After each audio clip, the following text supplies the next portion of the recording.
Are you holding a smartphone in your hand while watching this video?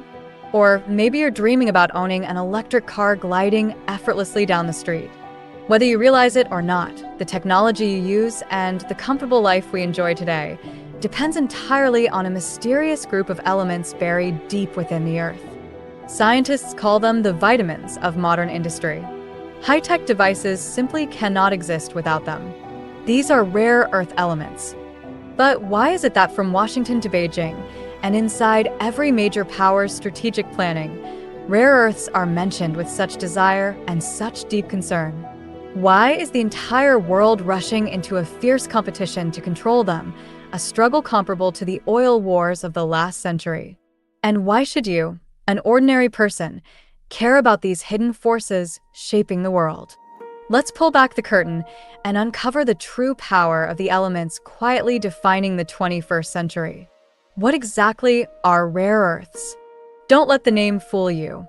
When you hear the term rare earth, you might imagine precious handfuls of soil dug from remote corners of the earth, something as scarce as gold or diamonds. But the reality is very different. Yes, rare earths aren't common, but geologically speaking, they're not nearly as rare as their name suggests. Scientifically, rare earths are 17 metallic chemical elements that share very similar properties. If you look at the periodic table, you'll find them in the long row at the bottom, usually separated out from the rest. This rare earth family includes 15 lanthanides, from lanthanum, La, to lutetium, Lu, all with extremely similar atomic structures. Then we have two close relatives, scandium, Sc, and yttrium, Y. They don't sit in the same row, but they're almost always found together in nature and behave similarly. So scientists group all 17 together. To make things easier, rare earths are divided into two main categories. Light rare earth elements, LREs. These are more abundant in nature and make up most of the volume in rare earth ore deposits. They are crucial for permanent magnets used in electric vehicles, permanent magnets used in wind turbines, cerium and lanthanum for glass polishing, petroleum refining, older hybrid car batteries, heavy rare earth elements, HREs. These are far rarer, much harder to extract, and extremely valuable. Today, the world's supply of heavy rare earths comes almost entirely from ion adsorption clay deposits in southern China, a small portion from Myanmar. In terms of their role, rare earth elements are the secret seasoning of advanced technology. For example, neodymium magnets are extremely strong, but they lose their magnetism when exposed to high heat. By adding just a small amount of heavy rare earths like dysprosium or terbium, these magnets can withstand far higher temperatures inside electric vehicle motors or guided missiles. Because of this irreplaceable function, heavy rare earth elements are considered highly strategic and geopolitically critical. At this point, you might wonder why rare earths are labeled as rare. This is where things get interesting. Some rare earth elements, such as cerium, are actually more abundant in the Earth's crust than common metals like copper or lead. One of the elements in this group is even more abundant than gold or silver. The answer lies not in their quantity, but in their distribution. Unlike gold, which can appear in visible metallic grains, or coal, which forms large concentrated seams, rare earth elements are extremely sociable and clingy. They almost never appear alone.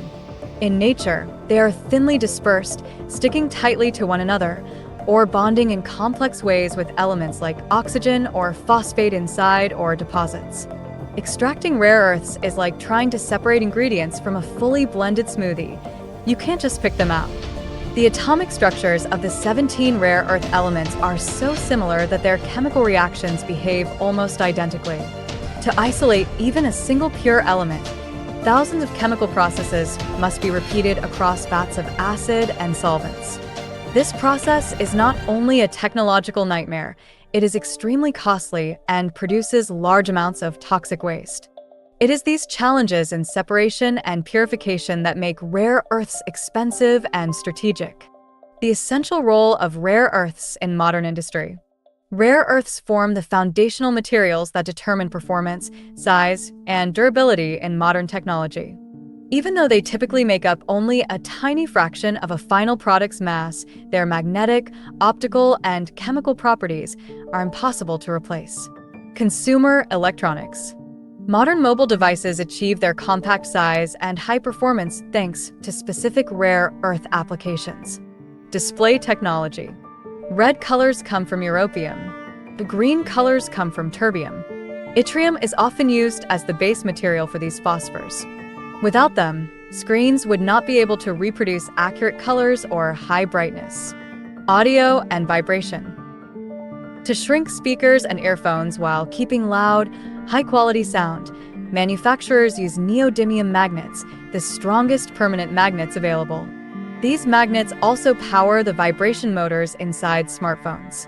Surface processing and lenses. Cerium oxide powder is the best polishing material for touchscreens and silicon wafers used in microchips. Lanthanum is added to camera lenses to increase refractive index and reduce light dispersion, resulting in sharper images. Green energy.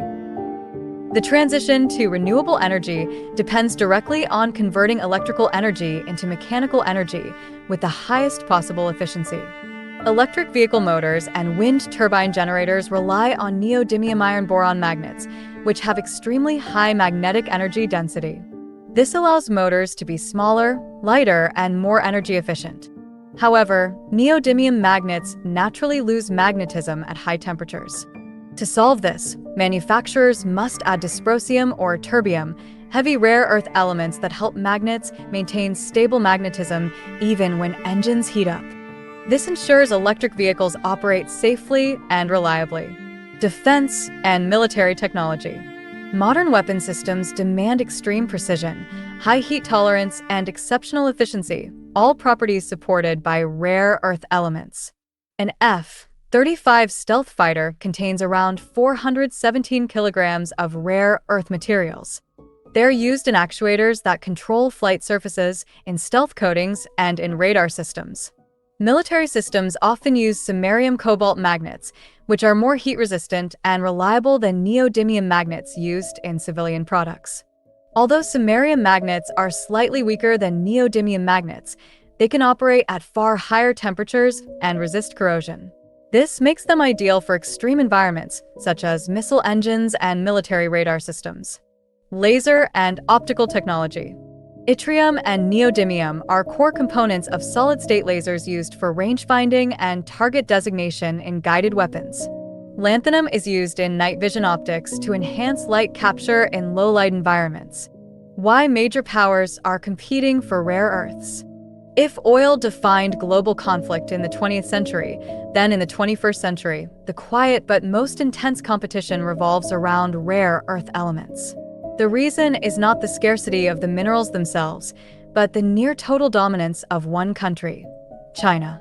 In 1992, Chinese leader Deng Xiaoping made a famous remark: "The Middle East has oil. China has rare earths." This sentence ultimately became the guiding principle of a national strategy lasting decades. China spent years quietly and patiently building a rare earth empire, not only by mining its own resources, but by mastering the most difficult part of the process, refining technology. Many people mistakenly believe that the country with the largest number of mines holds the power. But reality is far more complex.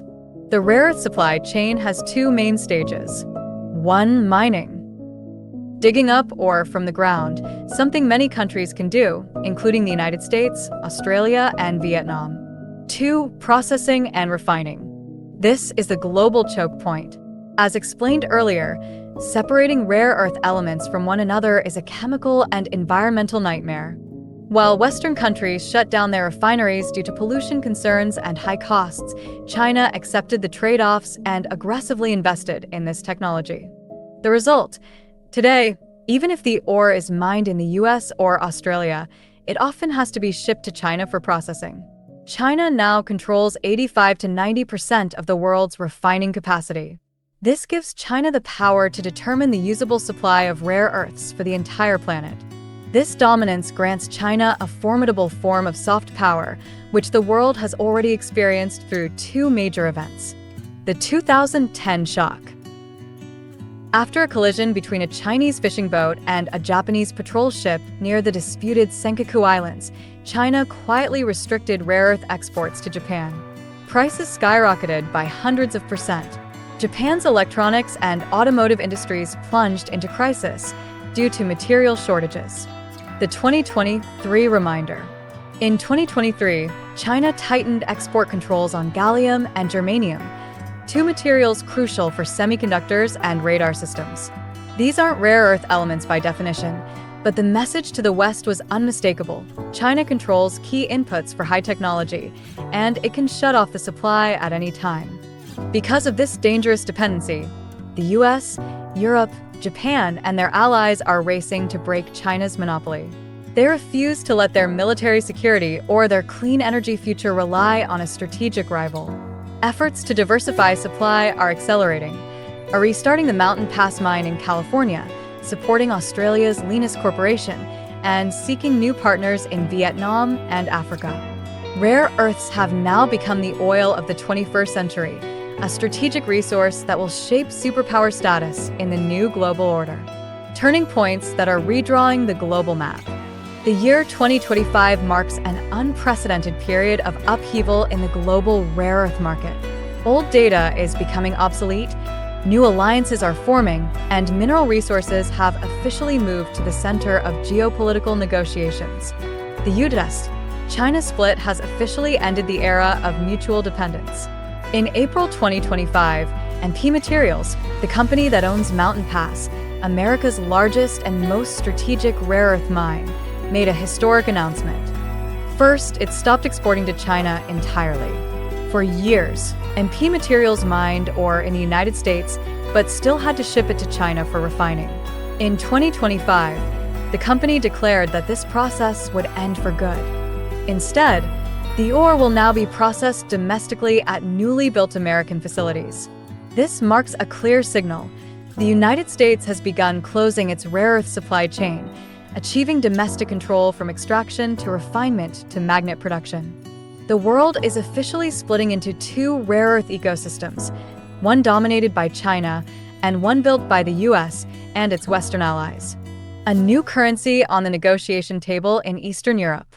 As the Russia-Ukraine conflict enters 2025, a lesser-known dimension has become impossible to ignore: the battle for resources. Eastern Ukrainian regions such as Donbass are not only strategically located but also rich in critical minerals, including lithium and rare earths. Recent diplomatic proposals from the US and Ukraine suggest that access rights to these deposits are becoming a form of collateral, a new type of currency in negotiations over reconstruction aid and long-term security guarantees. Minerals have shifted from being industrial raw materials to becoming political leverage, shaping peace agreements and the post-war order. Rare earths, the keystone of the 21st century. In the 21st century, rare earths are no longer just chemical elements on the periodic table. They are the keys that unlock the technologies of tomorrow, from clean energy to national defense. The race to control rare earth supply chains is, in reality, the race to secure superpower status in the new century. To understand rare earths is to understand the hidden currents shaping the world we live in. If you enjoyed this video, please like and share to support the channel. Don't forget to subscribe and turn on notifications so you never miss our future content. Thank you for listening.